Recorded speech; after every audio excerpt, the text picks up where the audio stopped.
verdad es que Dolores Ramos, a la hora de presentarla, no lo pone nada fácil. Para quien no la conozca, es catedrática de Historia Contemporánea en la Universidad de Málaga. Tiene muy diversas líneas de investigación, pero la que a mí me interesa y que es la que vamos a explorar en esta reunión hoy, es la que tiene que ver con los estudios de género, con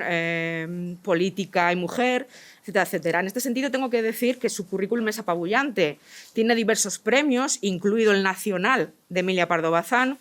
Es miembro de la Academia Andaluza de la Historia y en esta línea de estudios de mujer o la historia desde la perspectiva de género, tengo que decir que siempre a veces los profesores no tenemos muchas veces tenemos las líneas de investigación por un lado y luego la docencia por otro, pero en este caso María Dolores ese aspecto del estudio y del interés por la mujer lo ha aplicado tanto a la docencia, porque de hecho creo que impartes una asignatura que es, si no me equivoco, mujer, feminismo muy política o política, género y cultura. Sí, pero además del siglo XX y XXI, sí. Efectivamente, y además esa línea de docencia que ejerces en la Universidad de Málaga también se extiende a otras universidades porque has dado muchísimos cursos sobre estas cuestiones, incluso has sido, me parece que coordinadora de diversos estudios de posgrado que van en esta línea, lo cual es, ahí desde aquí te lo digo con envidia, es decir, porque es algo que realmente son unos estudios absolutamente necesarios y la verdad es que a mí personalmente me da mucha envidia, me hubiera gustado incluso participar. Pero bueno, ya a mí me ha pillado tarde.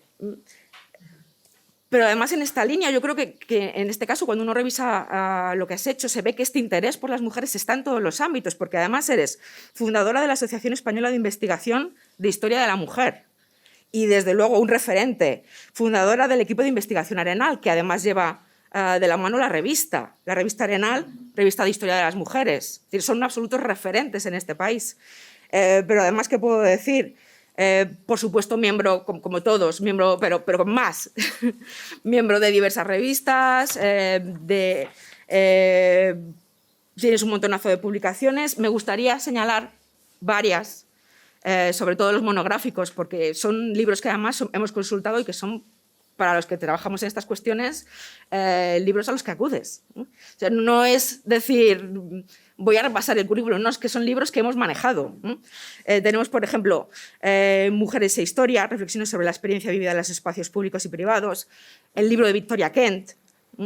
La modernización en España, del 1917 a 1939, luego libros colectivos, por ejemplo, el de las actas del Congreso, Discursos, realidades, utopías, la construcción del sujeto femenino a lo largo del XX y del XXI, República y republicanas en España, otro referente, Tejedoras de ciudadanía, que va en una línea más centrada en la democracia, culturas políticas, feminismos y luchas democráticas en España. Yo creo, no sé si me nota un poco la emoción, he ido muy deprisa porque no tenemos tiempo, pero la verdad es que el panorama de todo lo que has publicado y de todo lo que hemos ido bebiendo de lo que has publicado es enorme. Y en ese sentido todos tenemos que estar enormemente agradecidos y muy emocionados de tenerte aquí, aunque sea en la distancia, y de poder oírte hablar. Así que yo creo que después de esta pequeña atropellada presentación, porque no tenemos mucho más tiempo, te voy a dar la palabra y con absoluta expectación. Me dicen los compañeros técnicos que te recuerde que cada vez que hay que pasar la filmina, me lo digas para ir pasándola. Muchísimas gracias. Buenos días, queridas compañeras, queridos compañeros y, bueno, un público al que no puedo ver, ese público que estará online ahora o luego en diferido. Muchísimas gracias por tu presentación. Yo también me emociono de estar hoy aquí porque creo que habéis tenido que superar muchísimas circunstancias y problemas y pese a ello, pues nos habéis convocado y en la medida de lo posible creo que casi todo el mundo ha venido, ha llegado yo virtualmente y otras compañeras como Rosario Ruiz Franco,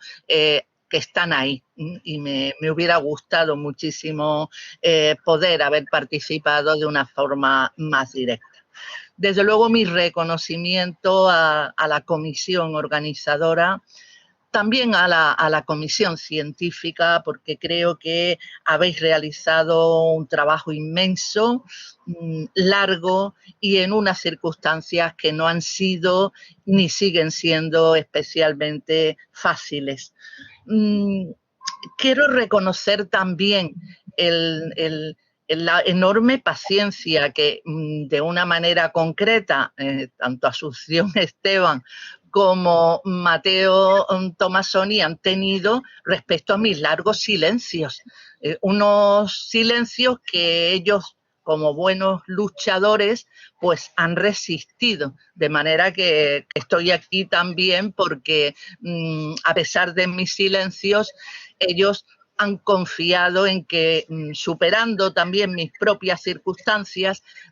llegaría de alguna manera y, bueno, y he llegado, como estáis viendo, ¿no? Esta conferencia es online. Las conferencias online, como acabamos de ver, y ahí va de nuevo un agradecimiento intenso, pues necesitan de unas tecnologías que yo particularmente he de deciros que no domino. Yo soy de una generación que se ha sumado a las tecnologías muy tarde y que, bueno, incluso para las personas expertas a veces pues se les presentan problemas que, bueno, no obstante, como expertos, que es lo que ha pasado hoy, pues bueno, pues Javier, Sergio, el propio Mateo, han sabido resolver. De manera que mi reconocimiento también a ellos. Creo que aunque la conferencia es online, hay un grupo, habrá gente a la que no conozco,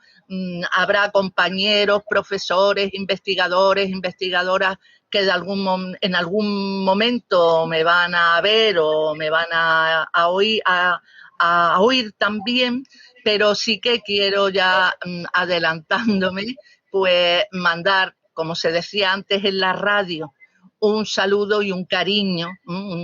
fuerte a mis compañeras del grupo interuniversitario Valquirias. No las nombro porque son bastantes, ¿vale? El azar o quizás la voluntad de algunas, de alguien, ha querido que hoy, 14 de abril, día en que se conmemora el 90 aniversario de la Segunda República Española, pues estemos aquí y en concreto, pues en lo que a mí respecta, pueda abordar esta conferencia, ¿no? Eso es un factor también de emoción. Eso da al menos para mí, ¿no? Produce una emoción añadida a lo que siento y a lo que estoy experimentando en estos momentos. Y recuerdo las palabras, el verso breve, pero con unas palabras bellísimas y muy sentidas del poeta malagueño Emilio Prados, cuando se refería a este acontecimiento histórico con cuando era primavera en España, puntos suspensivos, manera elíptica de conmemorar este aniversario que ahora mismo tenemos delante de nosotros para vivirlo. El tema, que veis que tiene un título largo, nos queda la palabra, la voz y la memoria, la escritura desatada de las exiliadas españolas de 1939, pues he de deciros que me vino a la cabeza, no solamente por los estudios previos que yo he realizado sobre las exiliadas españolas de 1939, sino también recordando las palabras o el poema más bien, en el principio de Blas de Otero. Ese poema hermoso en el que se dice: si he perdido la vida, el tiempo, todo lo que tiré como un anillo al agua, si he perdido la voz en la maleza, me queda la palabra. Ese es digamos, los primeros versos de ese poema tan hermoso. El poema me inspiró a la hora no solamente de ponerle el título a la conferencia, sino también a la hora de reflexionar sobre el contenido de la misma, porque el contenido va hilado, va tejido en torno a la capacidad de resistir de muchísimas mujeres anónimas a las que no podemos poner ni voz ni rostro, pero también de un grupo muy conocido y estudiado, no solamente en los artículos que yo he podido dirigir o hacer o construir, sino por otras muchas investigadoras. Esa capacidad de ir hilando resistencias, esa capacidad de hablar frente a la censura, frente a los problemas cotidianos, esa capacidad de hablar frente a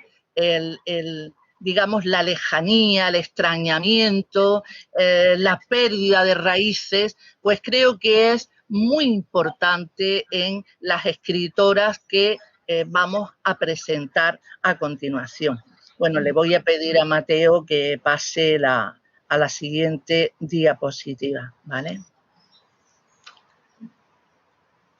Os quiero decir que, a ver,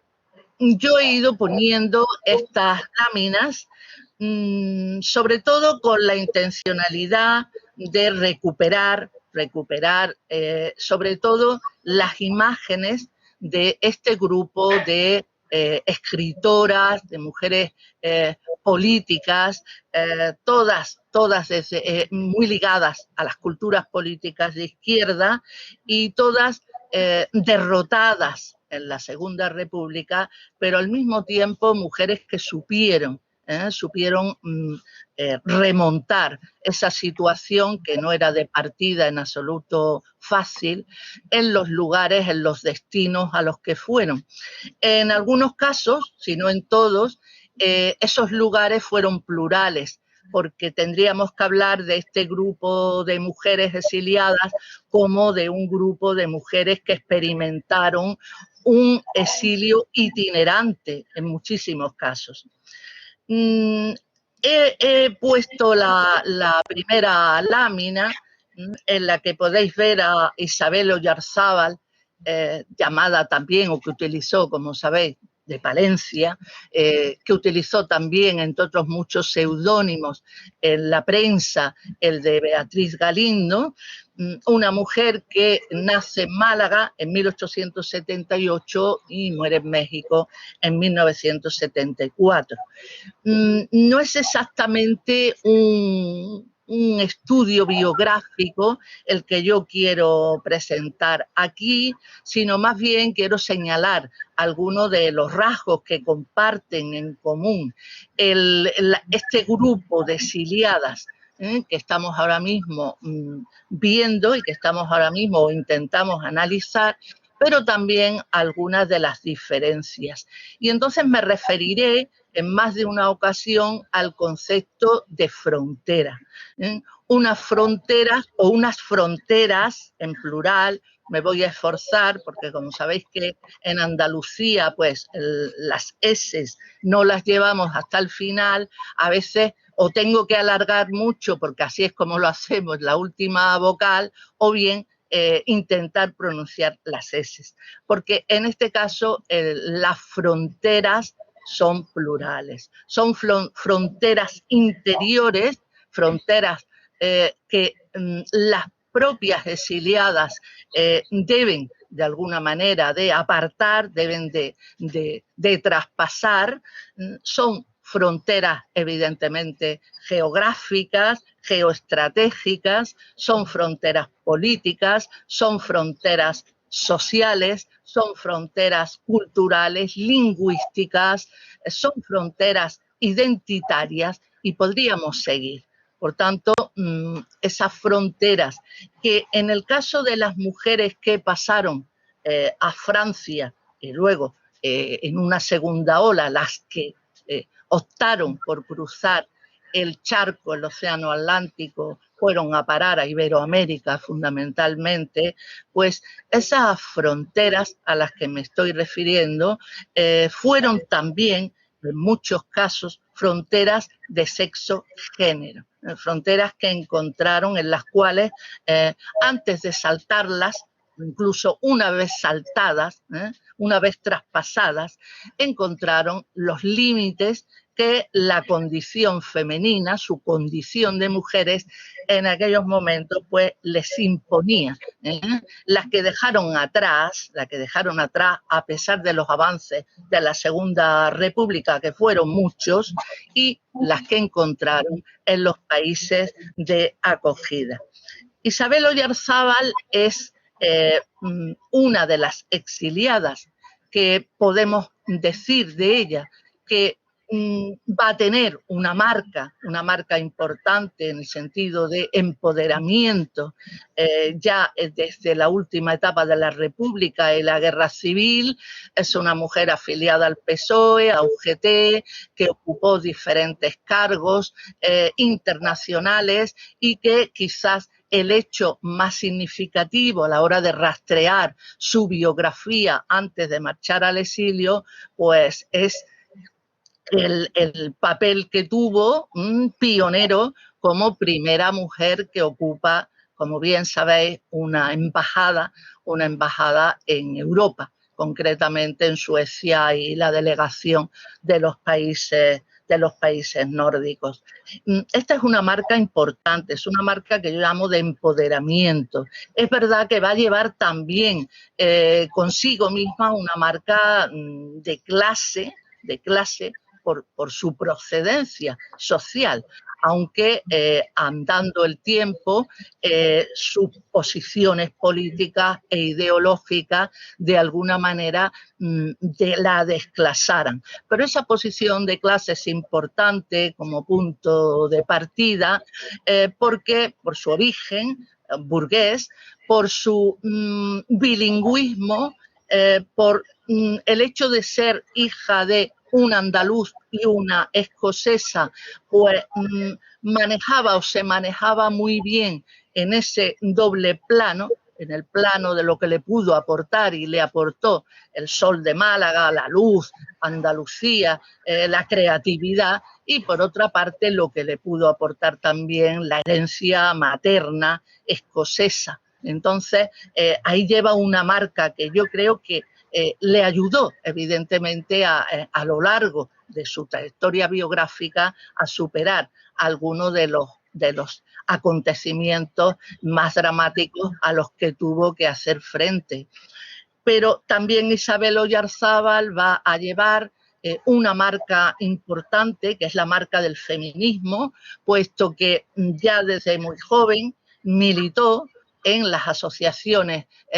feministas españolas y llevó esa militancia al tema de los derechos políticos y por tanto va desde su posición política socialista, va también a representar pues lo que es la lucha por los derechos políticos y lo que quizás luego se va a manifestar como algo importantísimo, es decir, la necesidad de estar en nuevos espacios y dentro de esos nuevos espacios que son culturales, que son, por supuesto, políticos, territoriales, desde ahí seguir reivindicando sus posiciones feministas. Creo que eso fue muy importante porque lo llevó a gala a lo largo de su vida. Es verdad que Isabel Oyarzábal va a tener también, o va a jugar, vamos a decirlo así, con una carta que yo creo que fue una carta favorable para ella, y es que el hecho de haber recorrido previamente Estados Unidos, de haber viajado como en representante de la Segunda República para pedir ayuda al bando republicano, la guerra civil, pues todo esto le hizo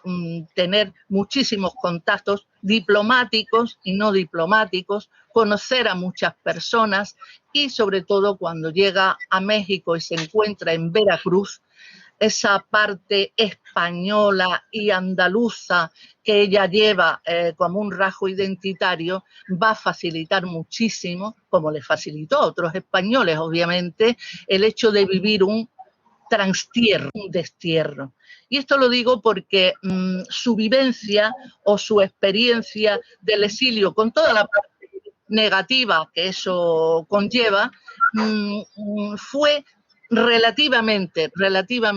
menos dramática que las que experimentaron otras exiliadas que partían de otra, digamos, tenían otra procedencia o que partían de otras culturas políticas o que sencillamente no habían contado con esa red previa de contactos políticos, diplomáticos, etcétera. El libro que tenéis aquí, pues, un libro que se editó tardíamente en España, que fue publicado primero en inglés, que se presentó en Nueva York, en Washington, pero que finalmente es una editorial vinculada a Málaga la que hace esta edición, es Alfama, y el libro se llama Rescoldos de Libertad, Guerra Civil y Exilio en México. Mirad, los textos, como sabéis, se leen desde donde estamos, desde lo que compartimos, desde lo que vivimos, desde nuestra propia experiencia, aquí y hoy, que quizás no sea la misma, ¿no? Si leemos esta obra 10 años después. Pero vamos a situarnos en este aquí y hoy. Y desde este punto de vista yo pienso que el texto de Isabel Oyarzábal Smith, en realidad el de casi todas o todas las exiliadas cuya producción autobiográfica pues abordamos, son textos en los que leídos aquí, ahora, en este momento, nos damos cuenta no solamente de la capacidad de resistencia de estas mujeres, de su lucha por conquistar y defender parcelas de libertad, sino también nos damos cuenta hoy en democracia de la necesidad de continuar vigilantes y la necesidad de estar en guardia para defender lo que tanto trabajo, lo que tantas vidas, lo que tantas pérdidas de libertades supusieron para estas generaciones, pero también para la propia generación de nuestros padres, y yo diría que las que ya contamos unos años, bastantes años, para nuestra propia generación. Es la generación que vivió los últimos años del franquismo y la transición a la democracia. Vamos a pasar a la siguiente diapositiva. En este caso, enfocamos la cámara, metafóricamente hablando, hacia Victoria Kenciano, malagueña, igual que Isabel Oyarzábal, nacida en 1892 y bueno, fallecida en 1987. Victoria Ken fue una pionera, fue una de esas mujeres a las cuales, como sabéis, podemos decir, bueno, la primera sus estudios de Derecho desde la residencia de señoritas donde vivía en Madrid, el hecho de que, en el colegio de abogados fuera la primera a la hora de escribirse, el hecho de que se togara para defender a los políticos que se habían sublevado meses antes de que la República viera la luz, la primera a la hora de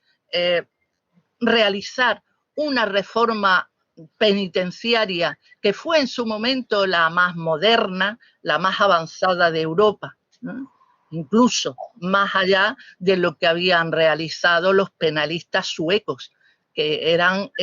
digamos, los que habían ido más lejos. Bueno, pues Victoria Kent es esta mujer republicana de pura cepa que cuando le preguntaban, siempre decía siempre declaraba su gran amor a la República, y comentaba: nací republicana, haciendo una imagen poética, y moriré republicana. Pues bien, Victoria Kent,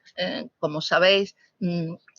secretaria política de la Embajada de la República en París, vive allí unos años sumamente difíciles, pese a los cuales su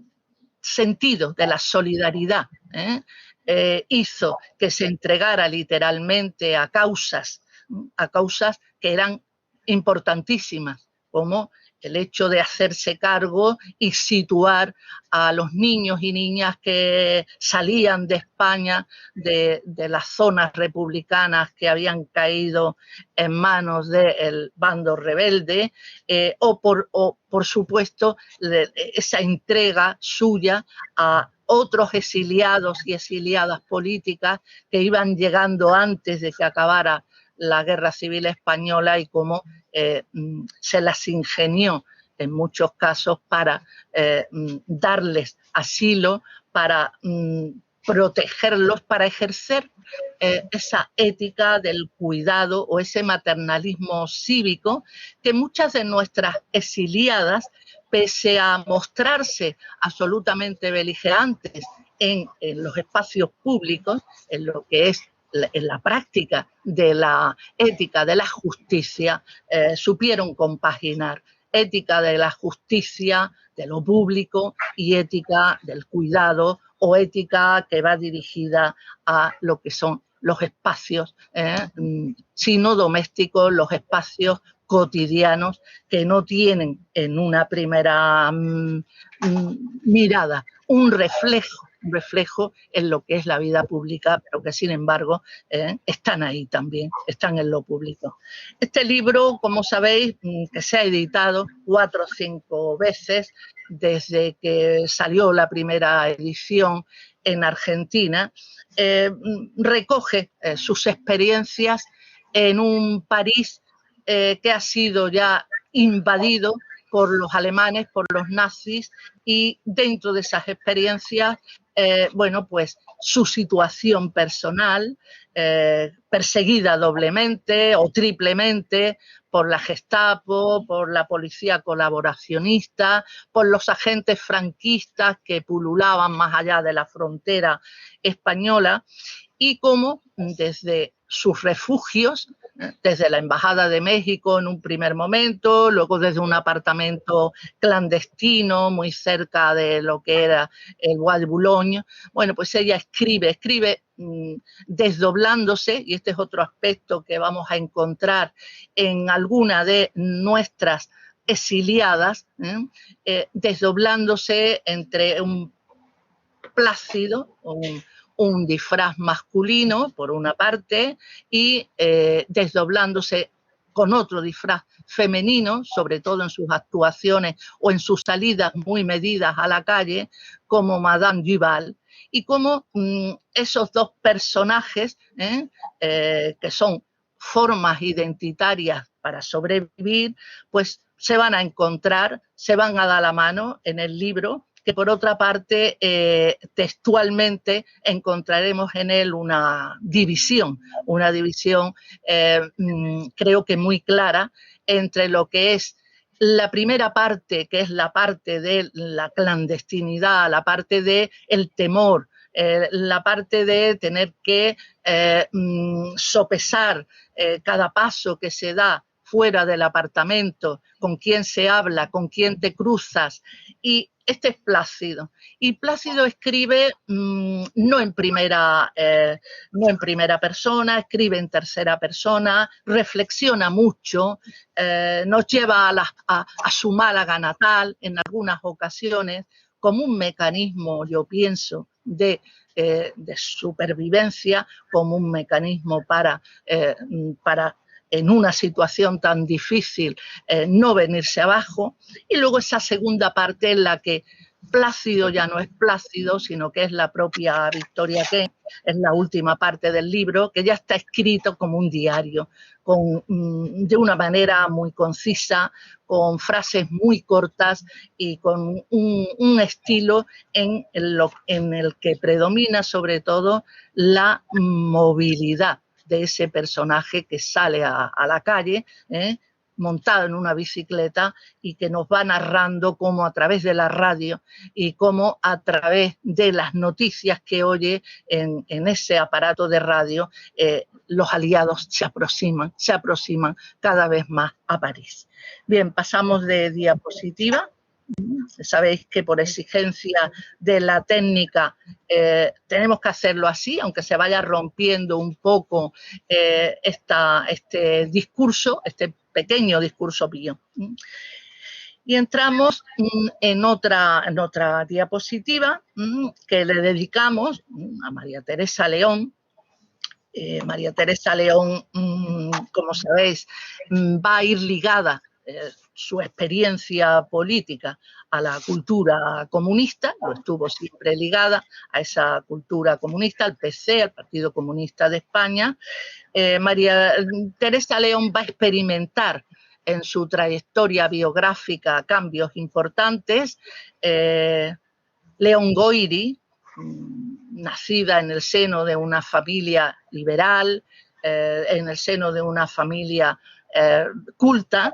León Goyri, como ocurría con muchas de las jóvenes, y en este caso además una joven tan bella como ella era o como ella fue, contrajo un matrimonio joven, demasiado joven, apenas sí tenía 18 años, fue madre también muy joven, de 2 hijos, y en el plano de lo privado y en el plano de lo público, ella misma ha contado que su vida experimentó un giro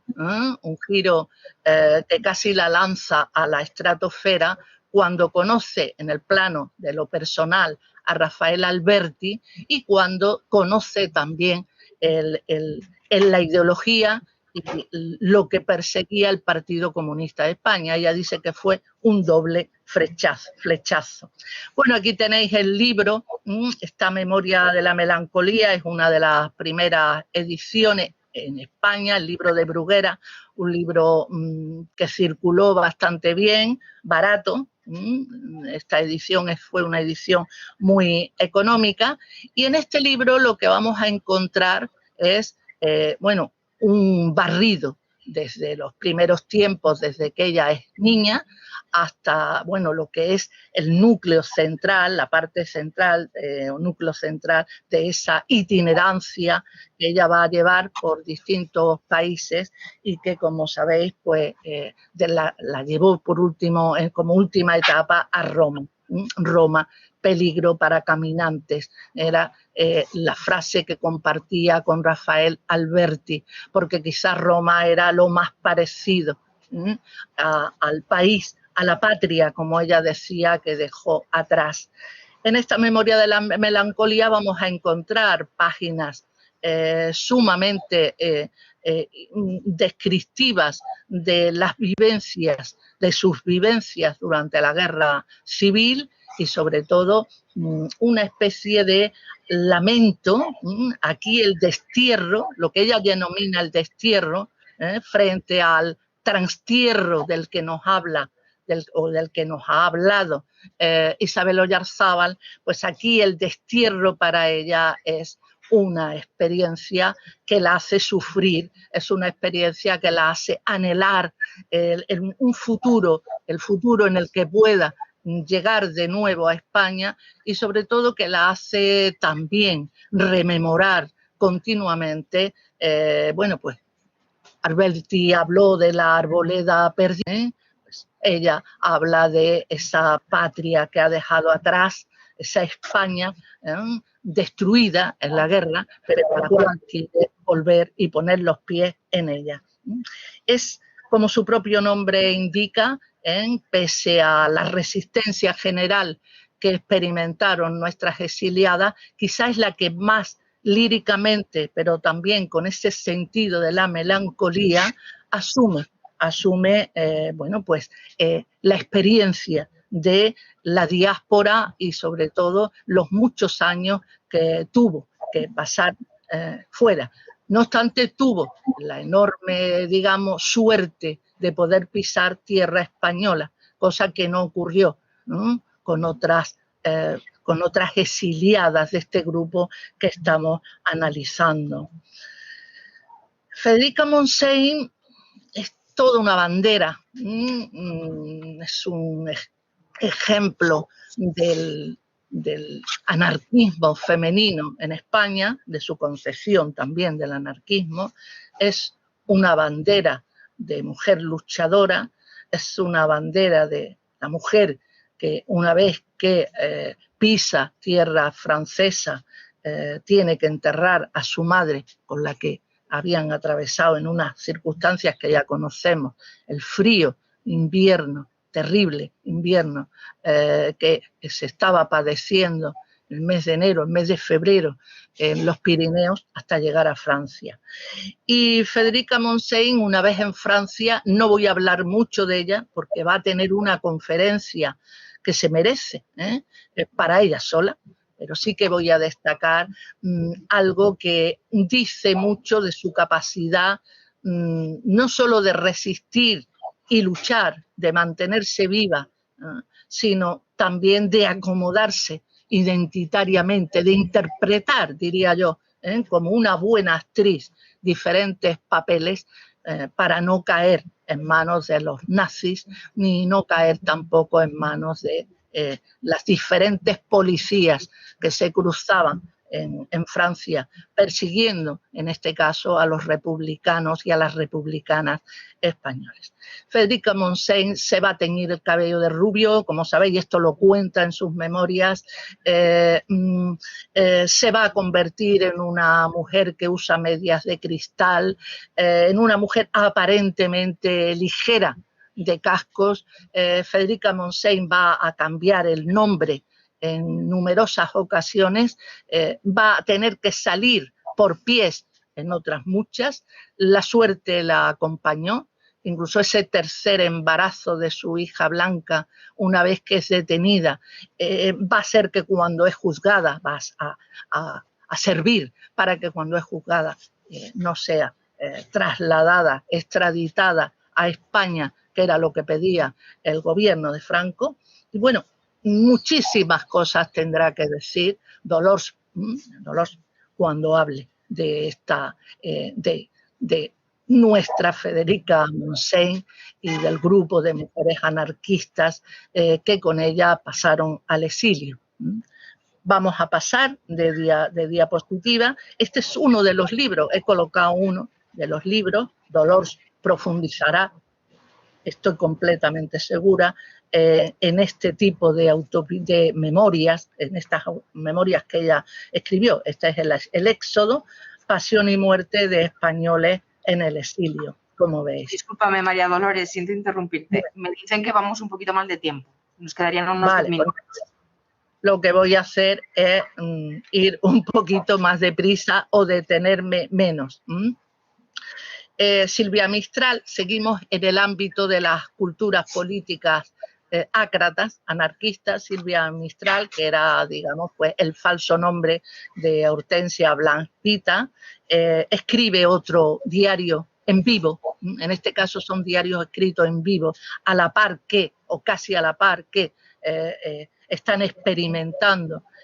sus vivencias o sus primeras vivencias en el exilio, este éxodo, diario de una refugiada española, que concluye, empieza justamente con ese paso por la frontera, a la frontera, y que acaba en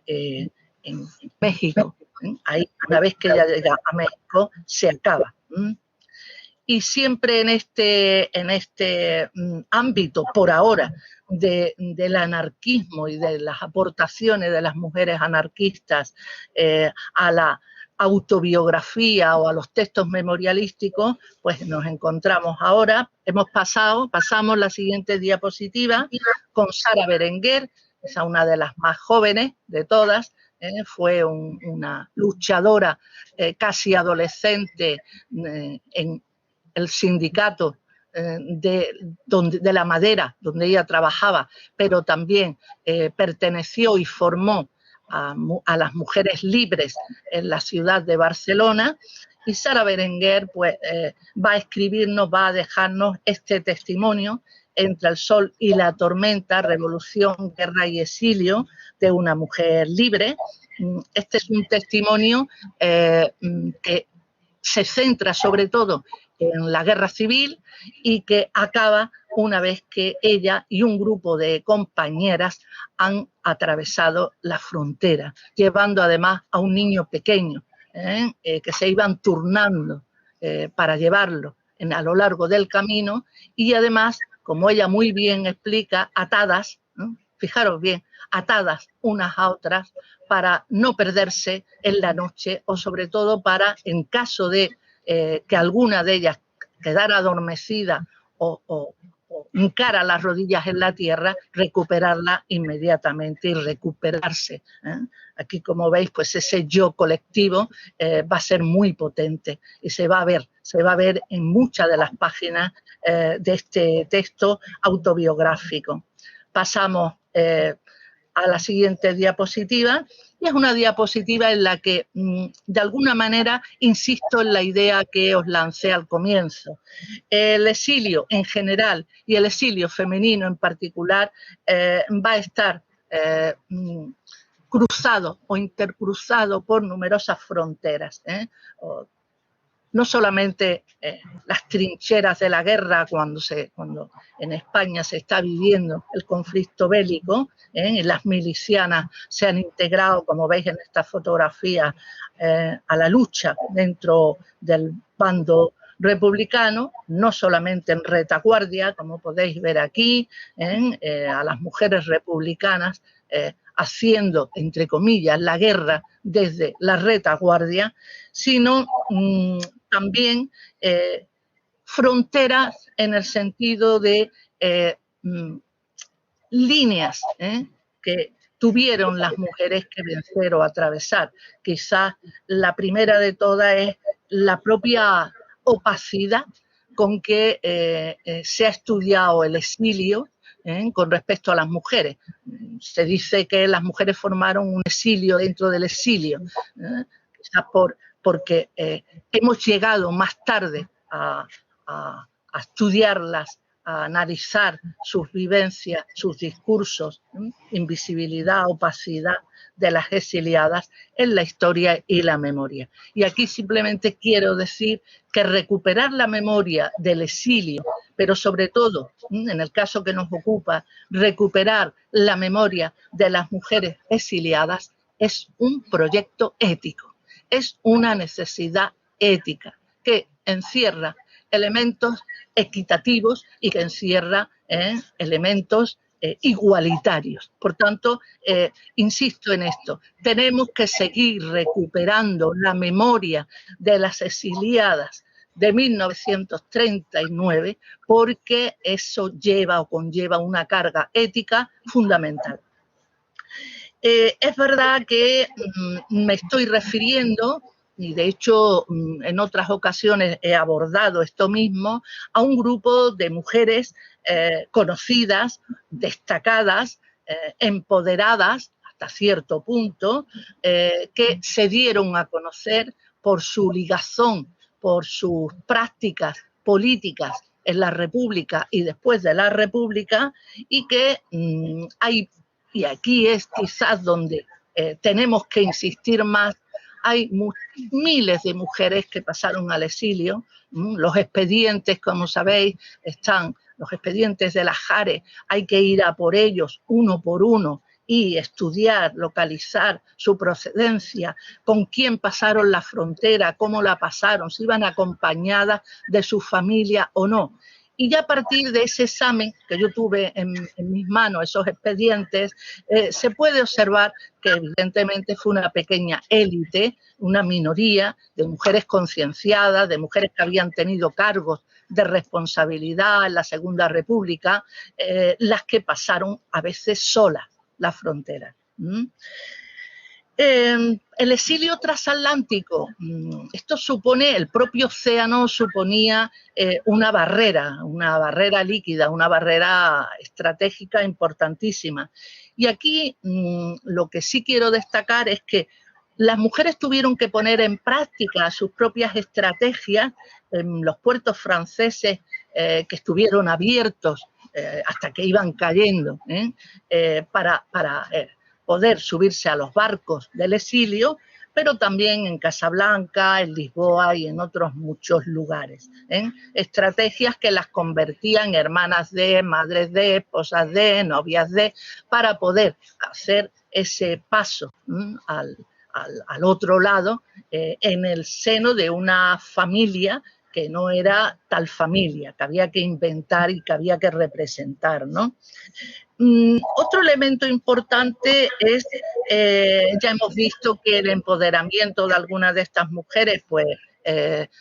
sirvió para, de alguna manera, hacer más fácil la llegada a los lugares de acogida. Es tener siempre presente que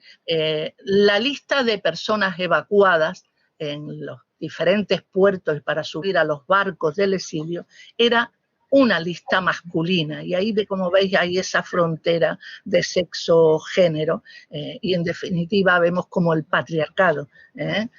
va a marcar las identidades de género, va a marcar las fronteras, múltiples fronteras, y va a marcar también, pasamos a la siguiente diapositiva, el exilio. Discúlpame de nuevo, María Dolores, me dicen que 1 minuto. Vale, que las fronteras y representaciones que estamos viendo, pues eran espacios virilizados. Esas fronteras eran espacios donde se proyectaron innumerables diferencias, aunque también sirvieron, obviamente, de espacio de encuentro. Fueron espacios de transgresión, en muchos casos, espacios que señalaban los límites lingüísticos, culturales, que supusieron tantas trabas para las exiliadas. Fueron espacios de tensión y de conflicto, y en algunos casos, afortunadamente, espacios amortiguadores para liberar la tensión, las tensiones acumuladas a lo largo de un larguísimo viaje llenos de experiencias. En cualquier caso, las fronteras, lo voy a decir en plural, contribuyeron a definir los modos de vida y las peculiaridades, e incidieron en la necesidad de reinventarse muchas veces y de reivindicarse con identidades diferentes, con unas identidades que tuvieron que reconstruirse. Estas fronteras, y acabo, pues van a delimitar, como sabéis, lugares y tiempos en la historia, van a establecer espacios que podemos considerar los espacios de adentro y que ofrecieron relativa seguridad a nuestras exiliadas, y un espacio diferente que era el espacio del afuera, que en ningún caso podía ser el espacio de la España que habían dejado atrás, porque ese era territorio enemigo para exiliadas y exiliados. Un territorio que, insisto, leídos y reflexionando sobre estos textos desde aquí y ahora,